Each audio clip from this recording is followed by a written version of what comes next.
Supposedly, I am live. I don't believe that. I don't really know. I can't prove it. I can't disprove it, but I don't know. Here we go. We'll find out. But anyway, hi, hey, hello. My name is Danny.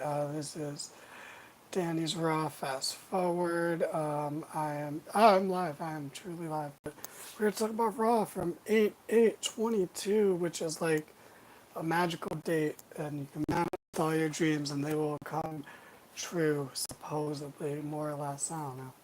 Who knows? Who believes stuff anymore? Anyway, Raw was okay. It truly was just okay, and I might be being generous, but oh, we'll see. We'll see. Let's see. I don't even know where to start. Should I start with the end? No. Fuck the end. The end sucked. I don't want to talk about it. We're gonna start at the beginning. The show opened up with a promo segment. Bailey and the Huggers came out, and they were all like, "Yeah, we're in control." And that's that. Uh, and then Bianca, Alexa, and Asuka came out, and they cut a promo too. And all these promos were just okay. It's a borderline fine. Like they all could do better. Like Bailey's got better promos, Alexa's got better promos, Bianca's got somewhat better promos. Asuka didn't really say anything, so and then they set up a 3-on-3 for Clash at the Castle, which is a better name than Quake at the Lake, believe it or not. Anyway, then they brawled. Cool, good stuff. It just they felt like big. Everyone felt like a big deal being out here, even though I'm saying this segment was just okay and the promos were just okay. It still felt like important that they were all out there, that they all opened the show. No one felt out of place. Everyone felt like they were supposed to be there. So good stuff. Uh, I clearly miss Becky though, but that's okay. And also we're getting the women's tag title tournament brackets announced, and oh boy, are there only 3 teams, maybe 4 at a push. I consider Dana Brooke to be more of a team than Alexa Bliss and Asuka, honestly, but yeah, whatever. Uh, so we'll get some more of that later on in the show as it comes up. I'm not doing a great job because I don't have anyone to bounce off of, or AKA make fun of, disagree with, banter with. So this is it's kind of not as fun for me, and I'm not pre-recording it, so I can't do all of my bits that I like to do.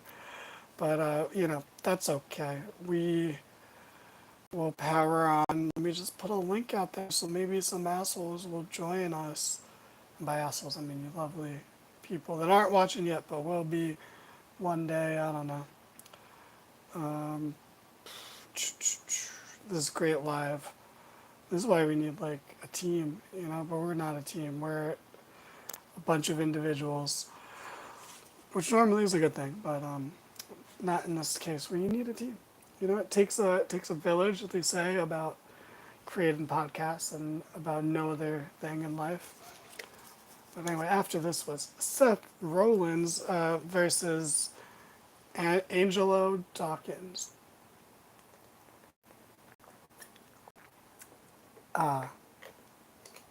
Refreshments. This match was really fun. This is the best match of Dawkins' career, which isn't hyperbolic, and it's not even meant to be a slight. This is just the first of real chance he's had. He's had singles matches before. Everyone's had singles matches before, but he really got to shine. He must have dodged like 4 curb stomps before eventually succumbing to a pedigree, and then getting curb stomp after the match because Seth was like, I'm not going to not hit this move. So good stuff. Great match. Not sure where you go with Street Profits from here. Really don't want them to break up, but that seems like the direction they're going. And it's not that I don't want the inevitable Montez Ford push, because I have said on this show before that I think he's a future world champion, but just don't see that happening right now. So why break them up right now, I guess, is my point. I don't know. I don't know. I hate it here. Uh, Dom pushes Edge backstage, which, to be fair, is about as devastating as a spear. So I guess they're even now. Uh, Kevin Owens murders Ezekiel, and it's at this moment that I realize maybe Triple H being in charge isn't all it's cracked up to be, you know? He's not he's not gonna he's not that great if he doesn't see the brilliance of Ezekiel. But that being said, Kevin Owens needs to move on and put this behind him, and just murdering him is a good way to do that, because you know Triple H is gonna push Kevin Owens because that's one of his favorite children. Boy, does Triple H love all of his children, but boy, does Triple H love specific children of his more. Kevin Owens is one of those children. So the inevitable Kevin Owens push is going to be great. The Ezekiel run, well, to quote the wise Todd Chavez, it was nice while it lasted. Yeah, it was nice while it lasted. But, yep, that was that. I spent more time in this than they did, but, you know. Finn Balor cuts a promo, and Finn Balor is like, something or dreams aren't real, something's not real. Guys, I zoned out a lot during this Raw, so without another person here to belittle, it's not as, I don't have the motivation. So, he cuts a promo, it's fine, it's good. And then Priest challenges Edge to a match in Toronto in 2 weeks. You know, he basically told Edge, go back to Winnipeg, and Edge was like, I'm from Toronto, you idiot. And they're gonna have a match. Announcing a match 2 weeks in advance. Is this Dynamite? What's going on here? I don't understand. But that's good. Challenging a bit. I like the idea of hometowns having significance, not just in, you know, the crowd's eyes. I like that the wrestler, like, hey, this is your hometown. I want to beat you in your hometown. I want you to lose in that environment. I want to fight you in that environment. So I like that. That's a nice touch. Good stuff, Damien. You really backed the wrong horse here, but that's okay. And then Finn takes on Ray. Ray's alone because Dom is a little emo boy, and Edge was like, should I come out there? And Ray's like, nah, I totally got this.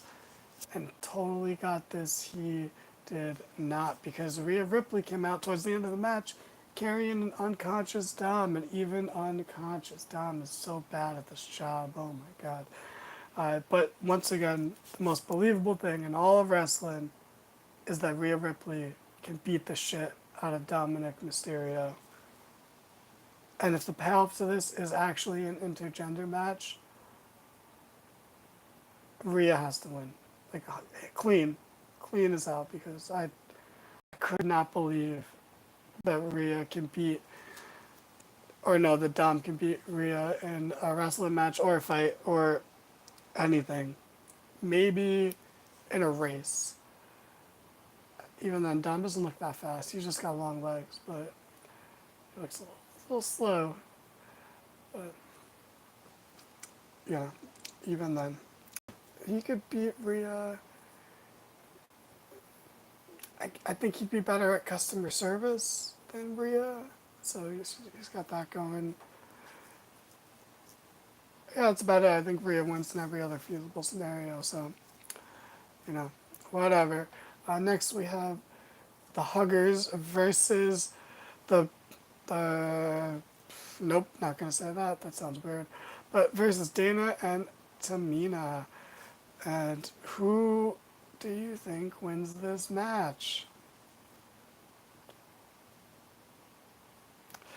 It is surprisingly not the people who have a history together in Dana Brooke and Tamina. It is Dakota Kai and Io Shirai. They win. I actually wish this match was shorter because it's Dana Brooke and Tamina, but whatever. The right people won, and they won clean, and that's all that matters. And whatever. And Bobby freaking Lashley defends his U.S. title against Tommaso Ciampa. Triple H's top 5 favorite children. His child that looks the most like him, and he loses. He loses. There's a lot of references to Gargano in this match. Ciampa locked in the Gargano escape. Uh, Corey said something along the lines of, if you want something, you gotta do it yourself. Little DIY reference there. But no Johnny Cleveland, no Johnny Wrestling showing up tonight. But that's okay. Yeah, Bobby Lashley wins. Ciampa loses. He taps out, which is fine because I said last week I thought he was going to tap out to Bobby, but there were so many shenanigans in this match. Miz interfered a bunch. AJ chased him off, which distracted Bobby. And then they ran back in the ring, which distracted Bobby again. Ciampa loosened the turnbuckle and threw Bobby into it twice. And he still lost clean. So Ciampa is done. Triple H sent a message just to say, hey, I'm not only going to push my guys. And yeah, that's it. I don't see Ciampa really recovering for this. I guess he's always going to be a lackey to The Miz, but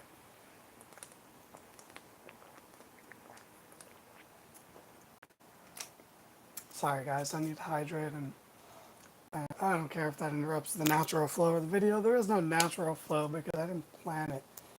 So I guess actually the flow is natural because it's not planned. Never mind what I said. Maybe it's just not the smoothest flow. You're JB in the house. Welcome, my friend. Oh my God, John, while you're here, tell me how the audio sounds because I have no idea because I'm by myself and I have no one to tell me if my mic is even working, let alone sounding good. But it's way too deep into the show for that. But yeah, let me know how that sounds. Oh, sweet. Awesome. You're the man, John. You're the man. Guys, listen to 59 and 60 on Spotify. Also, John, what's your Instagram? The NFT one. Is it NFT.universe? I don't know. Put it in the chat and I'll shout it out because why not? Anyway, after that, Omos is out for a handicap match. And oh boy,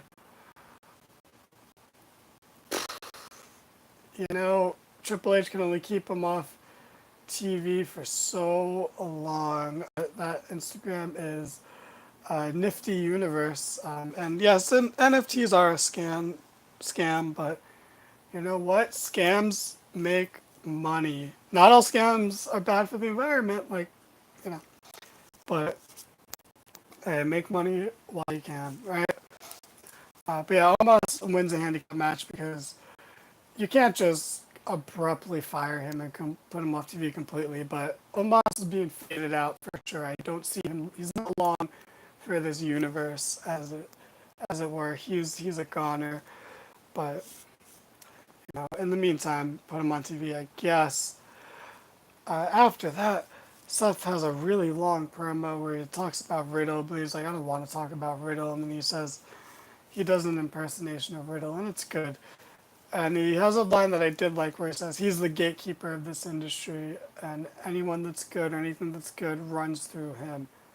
And I like that. I thought that was a good line, a decent moniker to go by. I like the idea of that.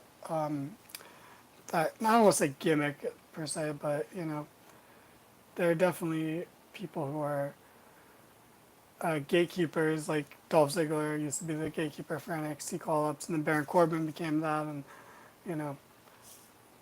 and Seth is the gatekeeper for anything good. So that's that checks out. That really does check out. But yeah, next week we're gonna get a recap of Riddle.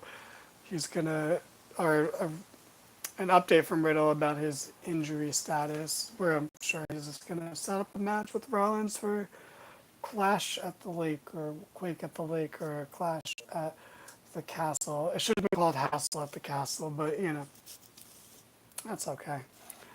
We'll let it go. Oh boy. For some reason, Ziggler beat Gable. I mean, not for some reason, because he's gonna face Theory, and Gable's loosely associated with Theory. And this match was good, but it's Dolph Ziggler in 2022. Sorry, Nick. It's just not. It's not it. It's not meant to be. And yeah, this was a huge step down. And the main event, for some reason, was The Miz versus AJ Styles in a no DQ match, which wasn't planned at the beginning of the show. And that's one thing I thought Triple H might phase out, and hopefully still does. It's only 2 weeks, but is the idea that a show can start with no main event planned and the main event is made during the show, because that's weird. It's weird. It's not logical. So hopefully they'll stop that at some point. But this match was okay, or it sucked, or it was good. I don't know. I honestly don't care.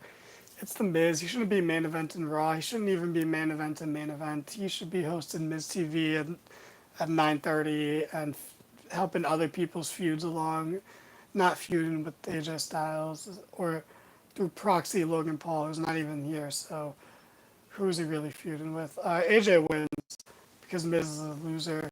And then as AJ's celebrating, there's something going on off camera, or it's on camera in the background, and it's like security ringside.